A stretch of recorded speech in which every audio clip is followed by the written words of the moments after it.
How's it going, guys? This is my 26 by 30 metal garage here. I've wanted to make a video about it for a while, just to share my experience and my thoughts on that, and if I would do it again, what it costs. I get questions about that stuff all the time, and most people are pretty surprised about what it actually costs to build this. It's a 26 by 30 with two 10 by 10 roll-up doors, a man door, and two windows on the back wall here. 12-foot walls, it's a 312 slope. I opted for horizontal siding. A lot of people like the vertical siding. But I figured for what I'm doing, the horizontal will be fine. So to start the process, the first thing you have to do is check with your local city or county ordinance. Some city or counties have different codes that you have to abide by. The county where I live is pretty lax, especially when it comes to like metal buildings. But every different kind of structure has different codes. So definitely check for that first. And then the next thing, once you clear that hurdle, is to obviously check your measurements and your site. You want to be sure that the slope of the land is proper for the building that you're trying to erect, and make sure that the water is going to drain away from the building.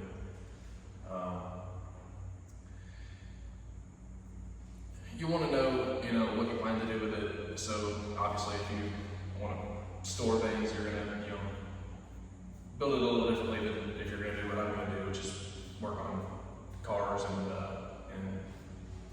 mostly that's about it. So once you get that done, I would start looking for concrete contractors. I think that's the next step. I used a guy who is local to my town. He came well recommended.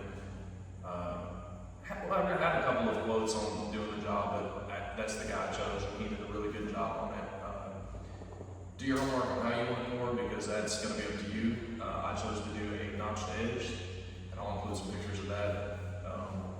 I think personally, the building's been up 3 weeks-ish now. We've had a couple of heavy rains, and I think that's the way to do it. But one thing that I did not do that I would recommend doing is notching for the garage doors. So I thought the garage doors would seal better than they do. They don't seal very well. And I think that's pretty standard with these metal roll-up doors. I've heard a lot of people having that problem, but if you have a half-inch or really any slope where the door opens, that's going to be a benefit when it rains, because although I don't get water around the perimeter of the building, when it rains really hard, I'll get some water seeping through under the door seals at the front there. So I would definitely watch out for that. That's a problem we're going to have to remedy down the road. So absolutely talk with your concrete contractor. Go over every single possible detail, do as much homework as you possibly can for what's right for your situation. Know how thick you want it. So in my particular building, I want to put a 2-post lift. So one half of the slab is about 8 inches thick. The other half is about 4 to 6. With rebar and everything, you want it to be pretty thick. The next thing, once you get the concrete down and your site prepped and the concrete poured, you'll want to, or maybe you already have been working with a salesman on these buildings. It's a complicated process. They'll typically have a third-party salesman that works, or a sales company that works with a manufacturer. Do your homework. I would absolutely get multiple quotes. Talk to them about the options, what they offer, what they don't offer. But then, I absolutely wouldn't go with the cheapest one. Go with the one that offers the options that you want. I think that it's worth it to spend a little extra money for certain things that fit your taste, because it's a one-time process, or at least it should be. I personally went with a Facebook Marketplace listing salesman. I worked with her. Her name was Ashley. I'll keep the company out of it because I did have some complaints. So I worked with Ashley out of Georgia. As the process goes, once your slab is finished and complete, you send in photos. They give you a wait time of 4 to 6 weeks. This was where my first complaint would come into. I placed the order for the building, paid my deposit, and I was told 2, 4, possibly 6 weeks. On the 6th week, they told me, we should be able to schedule it for the next week, the following week. So the following came, went, I got delayed a few times. It ultimately took about 8 weeks before they came out, which compared to what I have heard from others isn't so bad.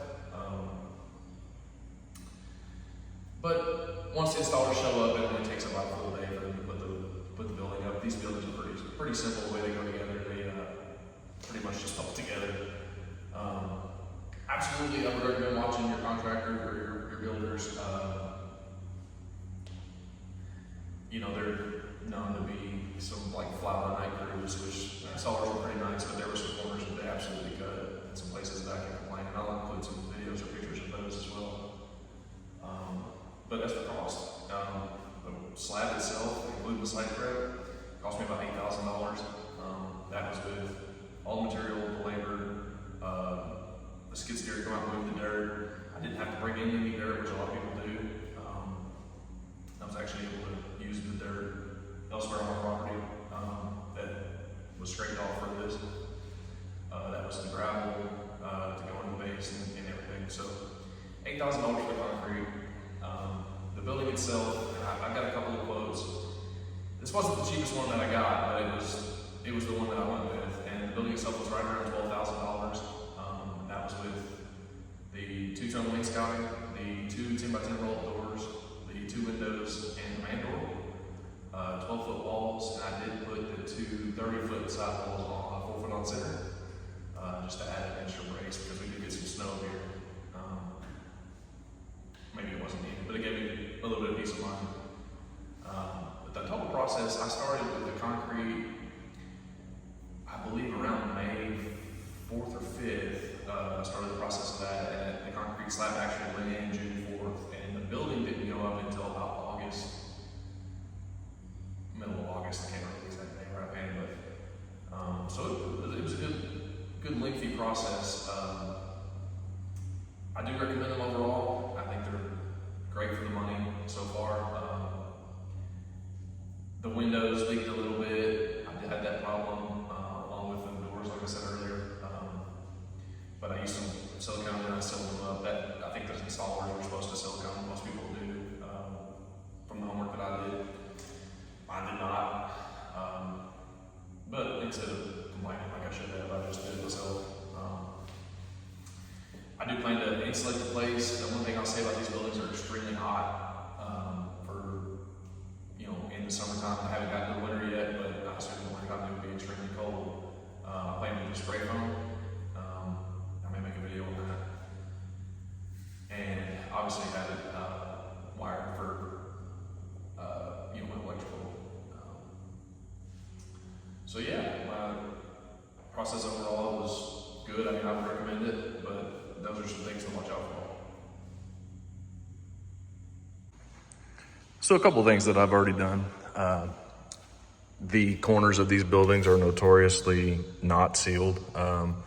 Without this spray foam in here, you can, daylight comes right through both sides on pretty much all corners of the building.